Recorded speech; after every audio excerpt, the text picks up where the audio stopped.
Halo, selamat malam semuanya. Bertemu lagi dengan saya tentunya, Teguh Priyono. Hari ini kita akan belajar tentang wait, materinya itu tentang penentuan durasi aktivitas. Kemarin kita telah belajar tentang beberapa materinya juga. Jadi hari ini kita akan bagaimana cara menentukan eh, durasi aktivitas itu ada beberapa. Nanti kita akan bahas juga dengan contoh-contoh tentunya.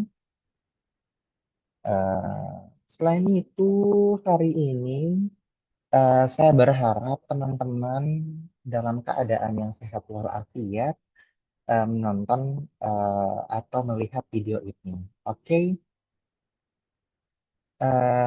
Selanjutnya, let me share screen ya. Yang pertama, share screen terkait materinya. Materi hari ini juga cukup singkat, jadi teman-teman boleh bertanya seluas-luasnya.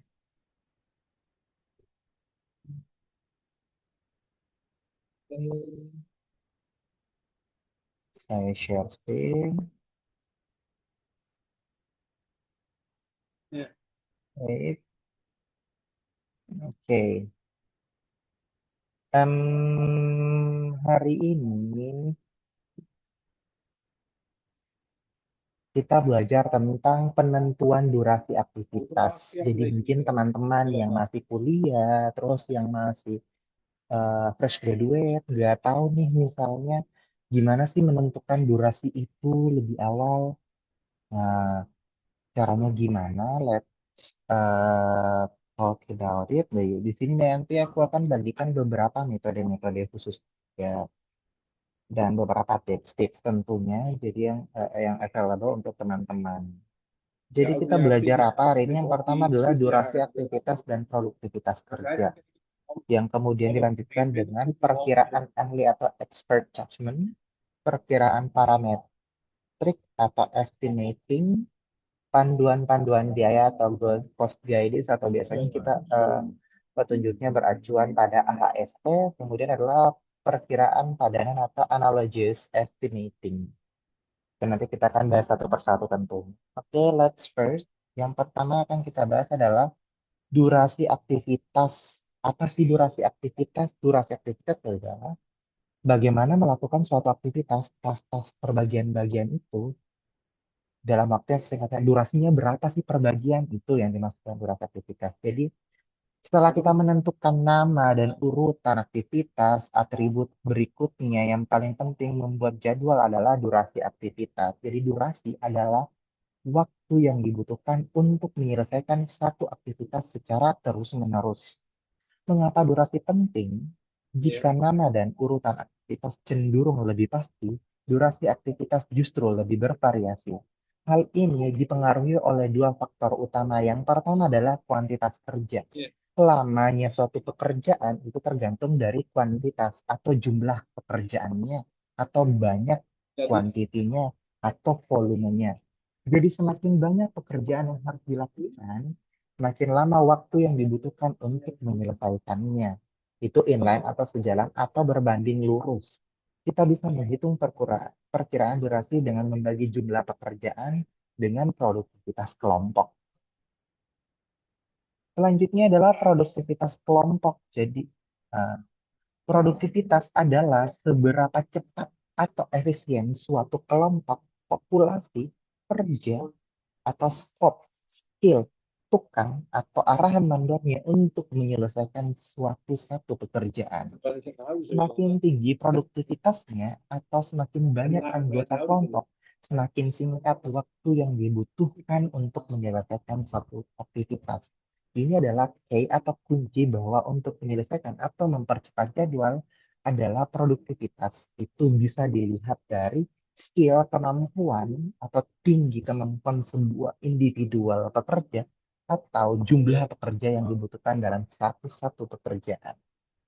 Dari mana kita mendapatkan durasi? Biasanya data durasi diperoleh dari daftar volume aktivitas atau bill of quantity yang tentunya teman-teman hitung pada setelah melakukan work breakdown. lihat gambar, dan seterusnya. Daftar ini berisi rincian semua pekerjaan yang harus dilakukan beserta kuantitas.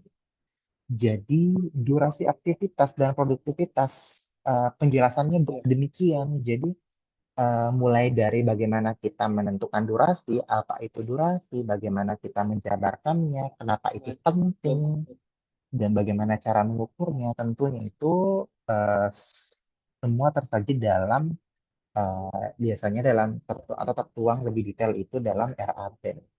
Oke, cukup singkat hari ini. Teman-teman, jika ada pertanyaan, saya berikan 1 minute. Oke, let's go. Tanya, it's yours.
Oke, time's up. Let's continue. Oke, yang pertama bagaimana cara menentukan durasi aktivitas itu, yang pertama adalah pertimbangan ahli atau expert judgment. Jadi, pertimbangan ahli salah satunya metode yang mudah kita dapatkan. Kenapa? Karena kita be- bisa bertanya gitu loh. Ada pepatah mengatakan apa eh, kurang bertanya ya. Sedikit bertanya, malu bertanya. Sorry, malu bertanya sesuatu jalan. Jadi salah satu metode untuk menerapkan atau menentukan durasi itu adalah yang pertama, Mbak, kita bertanya sama yang ahlinya, orang yang sudah berpengalaman, estimator yang sudah sekian lamanya untuk melakukan aktivitas itu. Jadi pendapat atau penilaian dari seseorang yang memiliki keahlian dan pengalaman di bidang terkait. Jadi kalau kita mau menentukan durasi ya kita tanya orang yang pengalamannya udah bertahun-tahun. Cocok digunakan saat data historis terbatas atau tidak relevan. Jadi ketika misalnya kita melakukan pekerjaan baru dalam satu perusahaan, tentunya kita bertanya sama ahlinya. Expert judgment bukan berarti yang telah menghitung itu. Misalnya pada subkontraktor atau vendor-vendor yang kita kenal. Misalnya dalam pekerjaan spesifik, misalnya hmm, apa ya? Misalnya pagar atau yang sifatnya di eh, apa ya namanya custom. Jadi kita bertanya sama yang memproduksinya, bertanya sama mereka gitu ya. Jadi ketika kita eh, tidak tahu, bertanya sama yang ahlinya, karena bisa jadi pada saat kita melakukan itu nggak ada historis, nggak ada catatan kerjanya. Jadi kekurangannya adalah estimasi sangat bergantung pada subjektivitas ahli.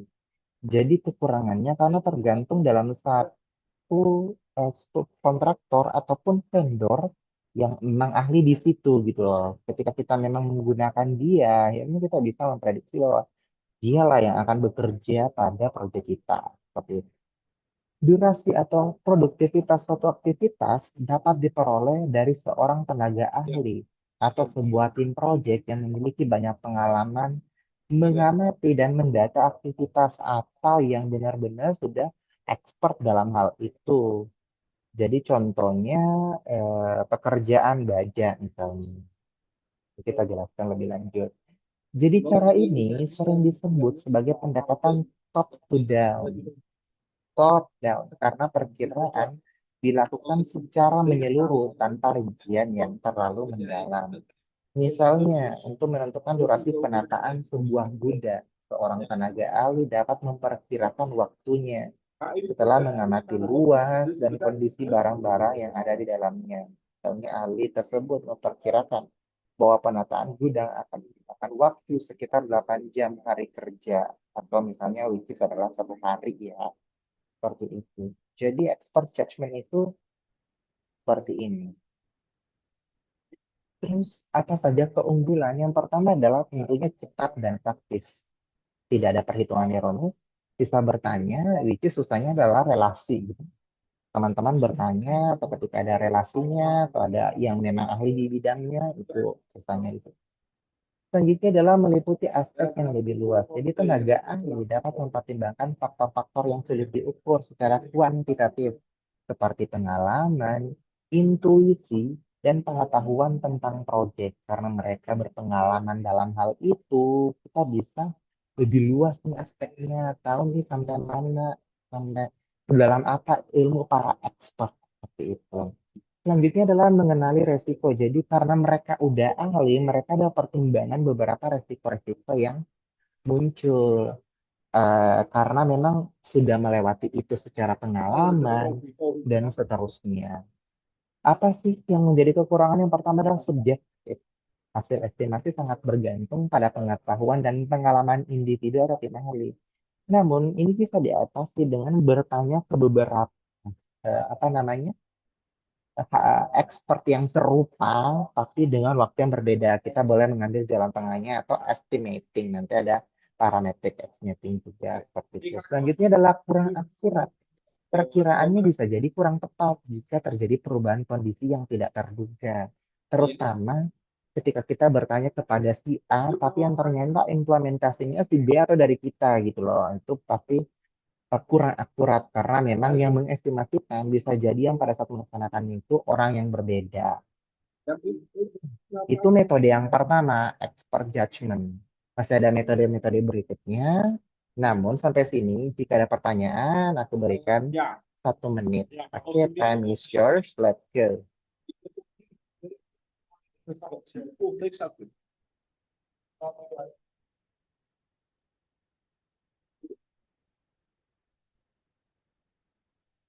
heb ook even mijn collega Louis erbij betrekken. Dus als jij een voorstel doet, dan zorg ik erbij te kijken naar de komt. Ja? Nou, fijne dag nog.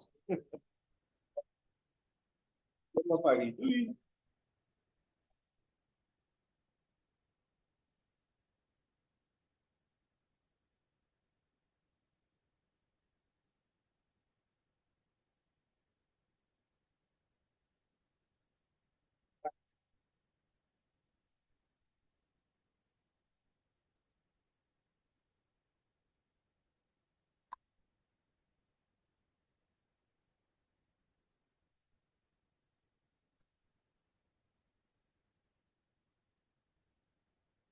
Oke, time's up. Let's continue.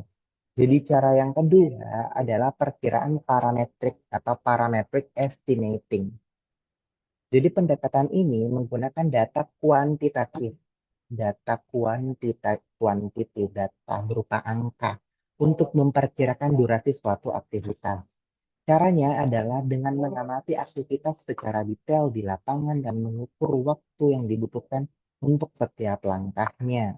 Jangan ada gimmick, jangan ada pergerakan ketika misalnya memang kita mengukur produktivitas suatu pekerjaan di lapangan, sebaiknya nggak usah direkayasa. Artinya memperhatikan in detail kebiasaannya mereka, si pekerjanya maksudnya ya. Jadi tidak ada fake dalam hal sifatnya ini. Jadi benar-benar real, data real. Jadi memperhatikan ini tentunya perlu pengalaman, perlu pencatatan waktu seperti itu. Nah, metode ini sering disebut time and motion study atau pendekatan bottom up. Bottom up itu artinya secara detail ke in general gitu loh. Misalnya kita ingin menghitung durasi yang dibutuhkan untuk menata sebuah gudang. Dengan menggunakan metode parametrik, kita akan membagi proses penataan menjadi seperti aktivitas-aktivitas yang lebih kecil. Contohnya, mulai dari mengeluarkan barang-barang dari gudang, itu membutuhkan waktu sejam. Menyeleksi isi kotaknya itu membutuhkan waktu 2 jam. Untuk mengatur rak dan peralatan itu waktunya juga 2 jam. Meletakkan kembali kotak itu juga masih sejam. Sehingga ketika kita totalkan, durasi waktu untuk melakukan penataan gudang itu ada 6 jam. Jadi ada 6 hours. Jadi itu cukup singkat sebenarnya parametric estimating. Jadi sifatnya memang mengestimasi. Sementara aku akan jelaskan bagaimana estimasi itu dinilai baik seperti itu di akhirnya. Terus kelebihannya adalah lebih akurat karena didasarkan pada pengukuran langsung. Hasil estimasi cenderung lebih akurat. Detail karena kita mendetailkan, menggambarkan stepnya, langkah-langkahnya, sehingga itu bisa memperhatikan durasi setiap langkah dan aktivitasnya. Mudah dipahami karena mudah dijelaskan dan diverifikasi karena memang udah bentuk detail yang lebih detail seperti itu. Namun tetap ada kekurangannya karena membutuhkan waktu dan sumber daya. Jadi memang kita harus mengukur atau memperlihat itu ketika misalnya dalam dunia kontraktor itu biasanya kita melakukan pengamatan lebih awal, misalnya pekerjaan dinding atau misalnya menyuruh atau melakukan pekerjaan. Berapa lama untuk menghitung 1 meter persegi itu kita bisa, oh ternyata dia bisa 30 menit atau misalnya hanya 15 menit itu cara eh, apa namanya atau misalnya 1 hour atau 1 jam seperti itu kita bisa hitung. Terus kurang fleksibel jika terjadi perubahan kondisi atau munculnya kendala yang tak terduga, estimasi yang telah dibuat perlu disesuaikan. Namun ini kondisional ya. Dalam dunia manajemen konstruksi juga kita menghindari memang adanya keadaan, makanya memang perlu diperhitungkan adanya hal-hal yang seperti itu. Oke, untuk parametric estimating ini kesimpulannya dia membutuhkan mock-up atau mock-up practical. Jadi ketika kita memulai pekerjaan, sebaiknya pada saat itu kita tentunya harus ada pengalaman pertama untuk membutuhkan data-data berikutnya. Jadi memang ketika ada proyek pertama, sebaiknya dihitung. Misalnya berapa lama si A, berapa lama kita harus riset gitu loh. Untuk apa? Untuk menentukan estimasi ke depannya. Nggak apa-apa kita rugi di awal, menghabiskan waktu di awal untuk itu, tapi why not? Jadi ini sebenarnya teman-teman bisa dipakai dalam dunia lapangan. Bisa juga misalnya parametric estimating ini kita dapat dari penelitian-penelitian jurnal teman-teman yang melakukan penelitian yang terkait parametric estimating ini. Mereka menghitung produktivitas pekerja di proyek suatu A, misalnya pekerjaan apa itu. Gitu. Jadi datanya based on research-nya mereka. Kita bisa menggunakan data tersebut. Oke, selanjutnya pertanyaan berikutnya. Silakan teman-teman tanyakan di kolom komen. Saya berikan 1 minute. Oke, let's go.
Oke, time's up. Let's start. Nah, selanjutnya adalah panduan-panduan biaya atau cost guide. Jadi biasanya teman-teman ketika yang belum ada pengalaman atau first period boleh menggunakan ini. Jadi sebuah contoh data produktivitas dari Building and Construction Authority (BCA) Singapore digunakan untuk 12 aktivitas konstruksi utama. Jadi yang pertama adalah produktivitasnya dinyatakan dalam OJ atau orang per jam. Mulai dari casting untuk plat atau balok itu dia dapat menyelesaikan 2,3 meter persegi orang per jam. Jadi dalam 1 orang, 1 jam itu bisa menyelesaikan 2,3. Jadi durasinya bisa kita bagi nanti misalnya. Oh untuk, tapi yang kontrol orangnya berapa jumlahnya, jamnya berapa jumlahnya itu teman-teman yang hitung gitu loh. Di sini banyak hal contoh-contohnya bisa kita lihat atau man hour. Di sini misalnya pekerjaan kabel listrik 20 mm PVC ke plafon itu 2,71 meter orang per jam. Jadi dalam 1 jam, satu orang bisa menyelesaikan 2,71 meter. Itu salah satu contohnya. Jadi salah satu standar atau pedoman untuk negara kita yang bisa estimasikan secara tidak langsung adalah lampiran pedoman analisis harga satuan pekerjaan Peraturan Menteri PUPR nomor 28 PRT garing M garing 2016. Ada yang terbarunya ya, nanti teman-teman boleh cek. Hal ini merupakan kelanjutan dari pedoman lama. Bergelich Appenbear Werken BOW tahun 1921. Itu aturan lama. Namun sekarang udah ada nih yang terbaru. Itu biasanya berubah dalam hal regulasi. Estimasi secara tidak langsung bisa dihitung dari data template dengan melihat kebutuhan tenaga kerjanya. Kemudian dari situ dihitung durasi aktivitas yang merupakan volume aktivitas lalu dibagi dengan produktivitas kelompok pekerja atau kecepatan kerjanya. Jadi cara menghitungnya sama dengan durasi sama dengan volume aktivitas dibagi produktivitas kerja. Sama dengan ini, produktivitas kerjanya misalnya 2,3, volumenya misalnya 4,6. Kita bagi nih, oh ternyata satu orang, kita hanya butuh satu orang karena waktunya 2 jam. Tapi kalau misalnya teman-teman butuh 2 orang, ya masing-masing waktunya sejam. Resikonya di situ. Resikonya di waktu dan cost. Tentunya ada pertimbangan terkait time dan cost itu sendiri. Karena kita harus bayar kerja. Seperti itu. Selanjutnya adalah volume. Bisa juga dihitung dengan volume aktivitas dikali dengan indeks mandor. Seperti itu. Jadi volume aktivitasnya misalnya 2,7 dikali dengan indeksnya mandor berapa. Nanti itu sesuai dengan AHST. Aku berikan contoh. Yang pertama adalah di sini penggalian 1 meter kubik tanah biasa sedalam 1 meter. Jadi pekerja orang OH itu kalau tadi OJ adalah orang dalam jam, ini adalah OH. Jadi pekerjanya adalah 0,75, mandornya adalah 0,25. Bagaimana cara menghitungnya? Oke, let's try.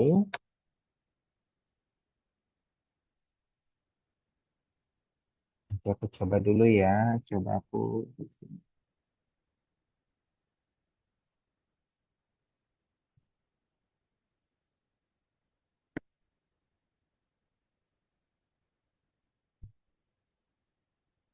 Ah, ini nih. Wait,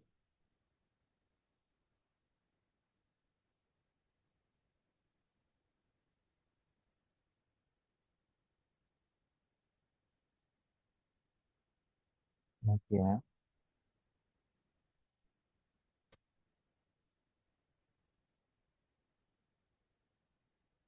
Nah, jadi yang pertama adalah dari indeksnya. Untuk itu dapat disimpulkan bahwa untuk mandor dapat menangani, jadi mandor dulu ini dapat menangani 0,75 yang rumusnya adalah indeks atau koefisien pekerja dibagi dengan koefisiennya mandor. Jadi which is 0,75 kita bagi dengan 0,25 itu dapatnya berapa? Teman-teman boleh kalkulator sendiri juga. Pakai kalkulator juga. Jadi 0,75 dibagi dengan 0,025 itu dapat 30. Jadi satu mandor bisa membawahi 30 orang pekerja. Produktivitas kelompok tersebut itu bisa dihitung satu, yaitu volumenya dibagi dengan koefisiennya mandor. Satu dibagi 0,025 itu 40. Jadi untuk paduan biasa kita bisa menghitung dia 40 meter kubik dalam sehari. Tentunya. Satu orang dalam satu hari yang tentunya 30 pekerja nih. 30 pekerja kan. Itu bisa menyelesaikan 40 meter kubik per hari. Tapi kalau misalnya kita hanya membutuhkan 2 orang pekerja, otomatis itu sisa kata kalikan. Karena 30 orang itu bisa menyelesaikan 40 dibagi 30, which is adalah 1,33. Bisa kita kalikan kalau misalnya kita 2 orang ya 2 dikali 40 dibagi dengan 30, yaitu sekitar 3 hari. 3, sorry, bukan 3 hari. Karena 3 meter kubik per hari. Jadi dibutuhkanlah 3 meter kubik per hari. Jadi kurang lebih seperti itu. Jadi caranya adalah seperti itu. Apabila volume galian, oke, ini kita catat ya. Wait, coba buka Microsoftku.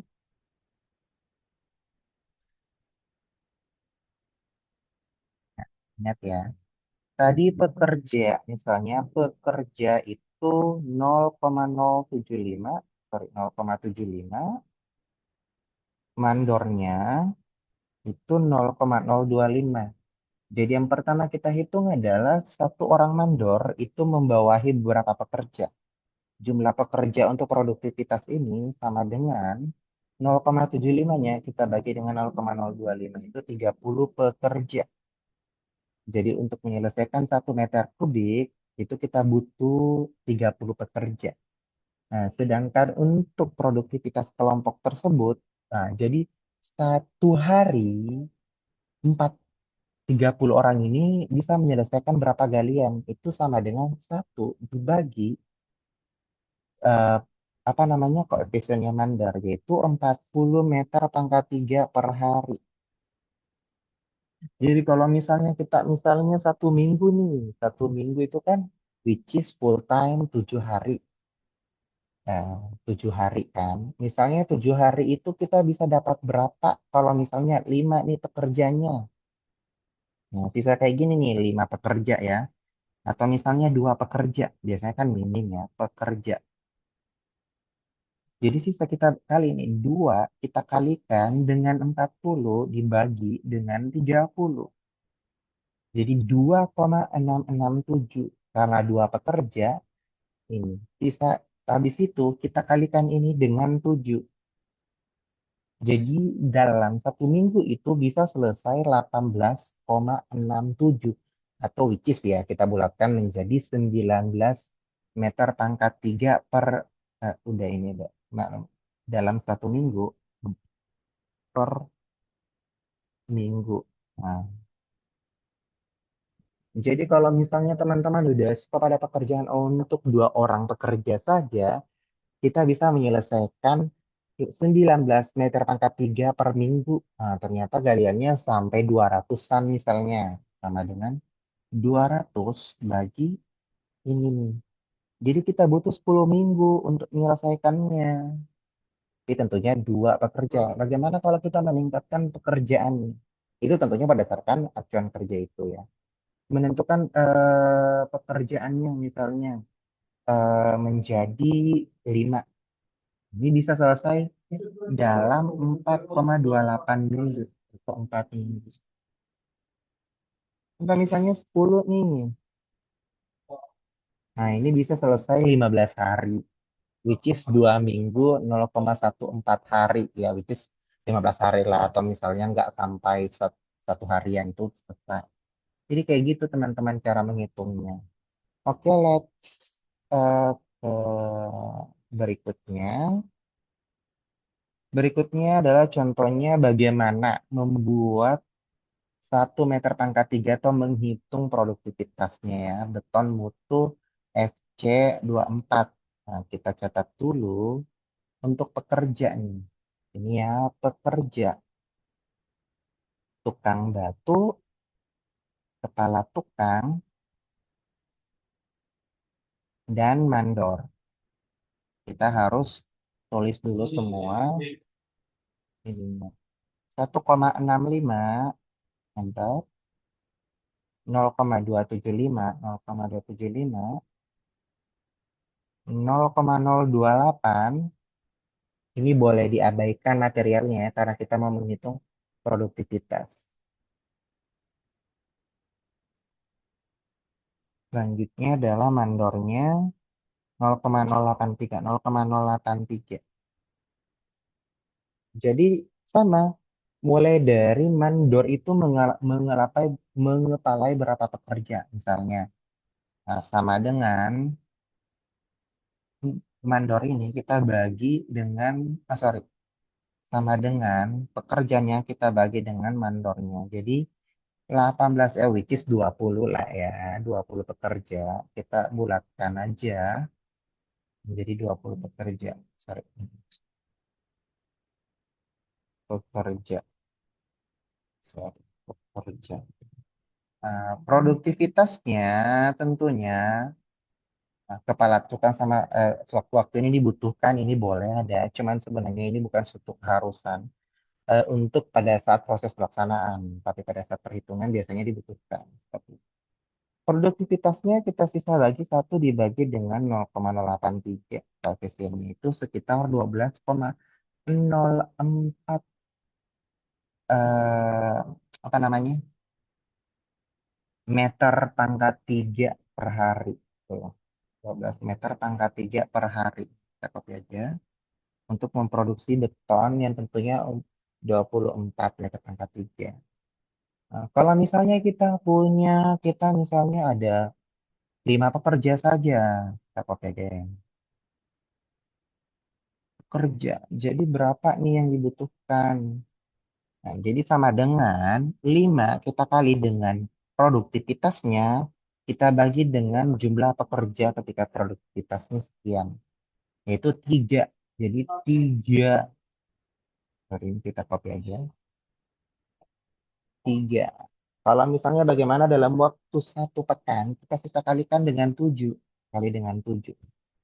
Jadi 21. Gitu loh. Sorry. Kali dengan 7. Oke. Kalau misalnya nih, dalam satu pekerjaan, ini misal aja ya, 200 lah sama ya, 200 kubik kita bagi dengan 21. Oh, ternyata bisa selesai 9 pekan. Cuman kan kita menonton buat kurva S. Jadi, oh mungkin 10 hari, 10 pekerja aja kali ya. Oh, dia 5 minggu nih untuk mengecor 200 meter pangkat 3 atau 200 meter kubik. Yang tentunya kita harus menyediakan 10 pekerja seperti itu. Dan satu mandor. Kita juga bisa menghitung juga berapa tukang batu dan kepala tukang yang dibutuhkan cukup mudah. Kita bisa membaginya 0,275 saat dibagi dengan mandornya. Jadi sekitar 3 tukang batu yang dibutuhkan. Jadi 3 ini bisa mewakili 20 ini bisa dibagi ke dalam bentuk 6, 6, 7 misalnya. Which is 14 tambah 7, 1, 6, 7, 7 misalnya ya. Jadi satu tukang batu mengapalai 20 pekerja. Cuman kalau misalnya dia apa namanya membutuhkan apa namanya kalau kita 10 pekerja kan satu kepala satu tukang batu dapat mengepalai 6 sampai 7 orang misalnya. Itu kita juga bisa menggunakan satu. Kalau misalnya dia nggak overloaded, kita juga bisa membutuhkan dua. Cuman kalau misalnya ini biasanya kita tarik ke bawah karena sifatnya kontraktor itu dia nggak mau rugi. Oke, kita kembali. Nah, jadi untuk berikutnya teman-teman boleh menghitung sebagai bahan latihannya teman-teman untuk pekerjaan bagaimana pembesian 10 kilo dengan besi polos. Teman-teman boleh lihat screenshot uh, waktunya boleh dihitung. Nah, di situ nanti teman-teman boleh ketika nanti pada saat menghitung ada yang keliru, ada yang ini boleh ditanyakan di 1 minute. Oke, habis ini kita bahas di sesi berikutnya. Oke, 1 minute. Mulai dari sekarang, teman-teman boleh menghitung dan bertanya di kolom komen.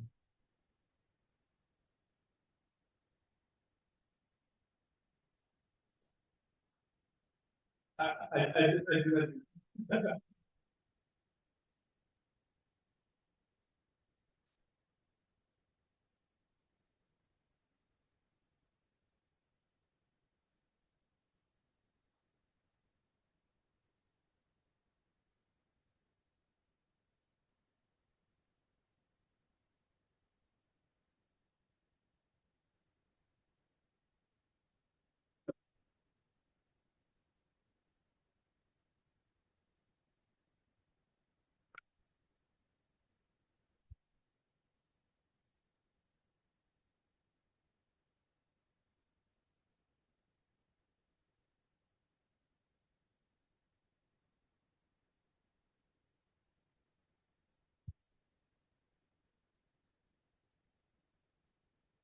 Oke, times up. Kita lanjut ke metode yang terakhir, yaitu perkiraan padanan atau analysis estimating. Jadi metode ini menggunakan data perusahaan kontraktor dari pengalaman di proyek-proyek sebelumnya. Ini adalah data yang terbaik karena paling mendekati kenyataan, tapi memang udah kita kerja gitu loh. Apalagi bila yang mengerjakan adalah kru dan peralatan yang sama dengan pekerja yang sering kita pakai, otomatis dia ritmenya sama, nggak perlu ya sifatnya benar-benar oke nih, aku pakai yang riwayatnya perusahaanku aja seperti itu. Itu tentunya melewati pengalaman, boleh melewati metode-metode sebelumnya. Nah, selanjutnya adalah jika aktivitas yang sekarang tidak mirip dengan pengalaman yang lalu, perlu dilakukan modifikasi parameter yang dapat digunakan misalnya dari proyek lalu, durasi, anggaran, ukuran, berat, dan kompleksitas proyek itu bisa diestimasi. Bisa kita kembali ke parametrik, atau misalnya kita bisa menggunakan metode lain. Jadi kita bisa combine. Jadi estimasi yang baik itu ada ciri-cirinya. Yang pertama adalah unbiased atau tidak bias. Jadi tidak bias itu maksudnya tidak overestimate, tidak terlalu rendah. Jadi dia memang cukup akurat. Efisien. Jadi estimator cukup konsisten untuk menentukan nilai yang sebenarnya walaupun ukuran sampelnya semakin besar. Jadi efisien tuh dia tidak tergantung terhadap volume yang besar atau kecil. Dia bisa mengestimasikan itu secara efisien. Selanjutnya adalah konsisten. Jadi estimasinya juga sama ya, dia cukup akurat gitu. Nah, selanjutnya adalah ada akurat. Jadi akurat itu estimasi yang terutama dalam proyek-proyek besar, keputusan bisnis besar, itu kesalahannya harus minim, harus akurat. Tentunya mendukung potensi-potensi ciri-ciri estimasi yang baik itu yang di atas, mulai dari konsisten, efisiensi, dan tidak bias. Yang selanjutnya adalah objektif. Jadi tidak subjektif tentunya. Jadi objektif itu objektivitas dalam estimasi membantu memastikan bahwa hasil estimasi dapat dipercaya dan diterima. Subjek kita bisa mengelolanya menjadi objek, membandingkan beberapa subjektivitas dan objektivitas terhadap semua pandangan tersebut. Selanjutnya adalah dapat diverifikasi atau verifiable. Jadi kemampuan untuk memverifikasi estimasi meningkatkan kredibilitas hasil dan memungkinkan perbaikan atau penyesuaian jika diperlukan. Yang selanjutnya adalah relevan. Jadi, estimasi harus relevan dengan tujuan dan konteks setiap aktivitas yang diinginkan. Tidak, tentunya harus logik juga agar bisa logik sini dalam hal ini relevan ya. Artinya ketika kita melakukan pekerjaan itu ya emang logik emang relevan terhadap aktivitas yang dikerjakan, tidak mengada-ada seperti itu. Jadi kurang lebih dengan memperhatikan ciri-ciri aktivitas ini kita bisa lebih hati-hati untuk memperkirakan waktu. Ada lagi juga beberapa metode estimasi ya. Salah satunya adalah estimasi 3 titik gitu. Nanti kita akan bahas di PERT atau metode PERT. Oke, cukup sekian materinya hari ini. Jika ada pertanyaan, silakan tuliskan di komen, dicatat di bukunya atau dimanapun itu, di otaknya. Kita akan ketemu secara langsung di sesi kedua. See you, selamat bertanya. Saya Teguh, saya pamit. Assalamualaikum warahmatullahi wabarakatuh.